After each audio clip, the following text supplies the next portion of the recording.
na akon alhagaw hudo pitingin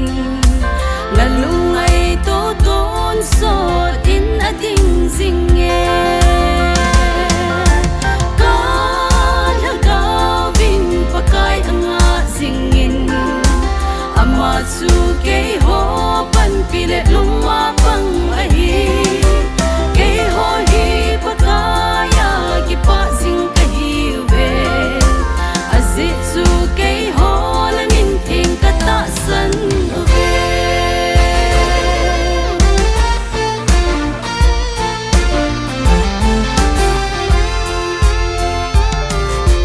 pagkay na lungsit long lau chu kachung uva koi zingin azitsuke ho nang mazinga kinema kai hiuve hi henna ti chu ai hi zingin naga cha le den zi